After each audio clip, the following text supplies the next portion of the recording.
नमस्कार दोस्तों, welcome to PK classes. दोस्तों, आज मैं आपके लिए सेंट्रीफ्यूगल कास्टिंग के बारे में बताऊंगा। सब्जेक्ट मैन्युफैक्चरिंग टेक्नोलॉजी, जिसमें casting and different types of casting की स्टडी करते हैं। सेंट्रीफ्यूगल कास्टिंग क्या होती है, कौन कौन से इसके पार्ट्स हैं एंड कैसे इसकी वर्किंग होती है। ठीक, applications and advantages of centrifugal casting, यह सभी आज के वीडियो में आपके लिए वन बाय वन एक्सप्लेन करूंगा। तो दोस्तों, जो भी छात्र पीके क्लासेस में फर्स्ट टाइम है, जो अभी भी पीके क्लासेस से नहीं जुड़े हैं, वह चैनल को सब्सक्राइब करें एंड वीडियो को लाइक करें। तो दोस्तों, सेंट्रीफ्यूगल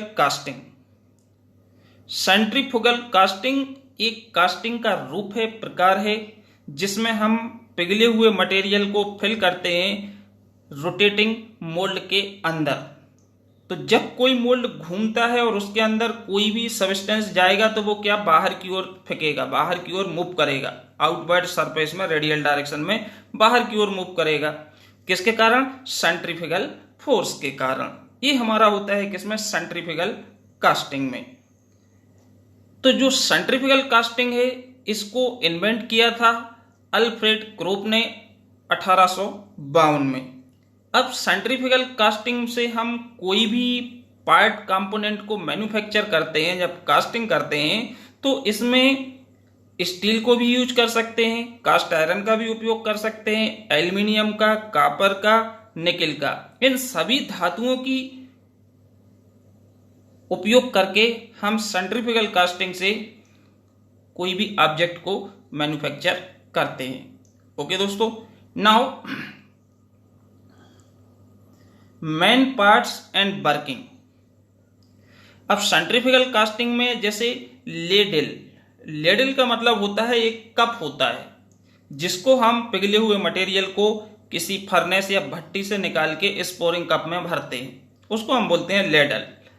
पोरिंग बेसन को ही हम पोरिंग कप इंडिकेट कर रहे हैं। पोरिंग कप है जहां पे हमारा मोल्टेन मेटल इसमें भरा जाएगा, तो ये फ्लो होते हुए नीचे हमारा मोल्ड कैविटी में पहुंचता है। रोलर्स हैं, रोलर्स हमारे क्या होता है, मोटर की शाफ्ट से दो बॉटम रोलर हैं, दो अपर रोलर हैं।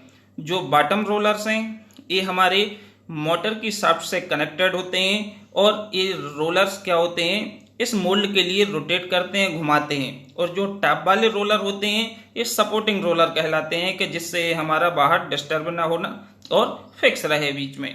ठीक, मेटल मोल्ड, ये हमारा एक मेटल्स का मोल्ड होता है, जिसके अंदर हम क्या करते हैं, कास्टिंग करते हैं। मोटर हमारी क्या होती है, इलेक्ट्रिक पावर ड्राइव मोटर होती है, जिसका उपयोग करके हम इस मोल्ड को घुमाते हैं, रोटेट कराते हैं। ठीक, तो ये तो हमारे क्या हो गए, पार्ट्स हो गए, कंपोनेंट। अब इसकी वर्किंग कैसे होती है?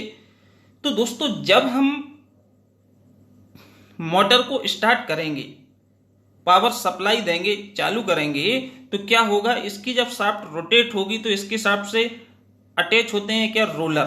तो ये रोलर भी क्या होंगे, रोल करेंगे, घूमेंगे, जिसके कारण जो हमारा मोल्ड है, मोल्ड अपनी एक्सिस के अबाउट क्या होगा, रोटेट करना स्टार्ट करेगा, स्पिन करेगा, घूमेगा।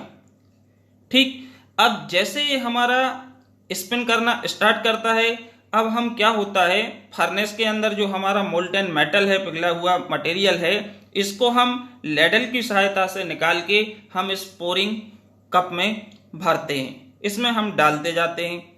जब इस कप में डालेंगे तो ये जो मोल्टेन मेटल है, पिघला हुआ मटेरियल, ये हमारा फ्लो होते हुए कहाँ, मोल्ड कैविटी के अंदर जाएगा, मोल्ड कैविटी में जाएगा, और मोल्ड हमारा क्या होता है, घूम रहा है। तो ये क्या होता है, सेंट्रीफ्यूगल फोर्सेस के कारण ये हमारा जो मोल्टेन मेटल है ये आउटवर्ड मूव करेगा रेडियल डायरेक्शन में या कर्व पाथ में। तो ये हमारा जो आउटर सरफेस है, इस पे हमारा चारों तरफ ये क्या होगा, मूव करेगा सेंट्रीफ्यूगल फोर्सेस के कारण। और जैसे ये ठंडा होगा, सॉलिडिफाई होगा, तो ये हमारा जो कास्टेड पीस है वो बन के रेडी हो जाता है।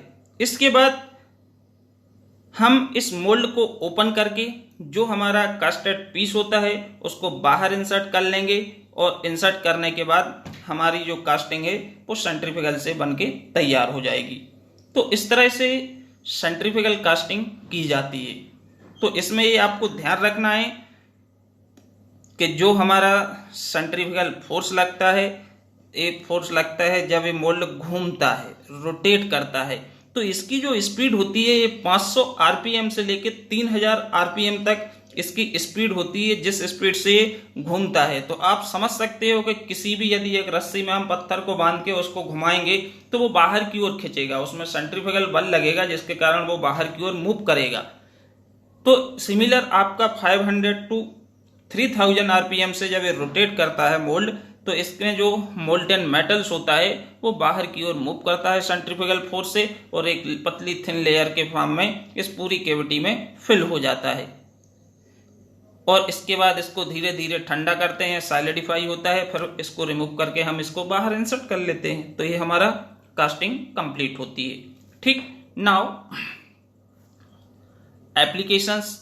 सेंट्रीफ्यूगल कास्टिंग का जो उपयोग किया जाता है, सिलेंडर बनाने में उपयोग किया जाता है, थिन बाल सिलेंडर।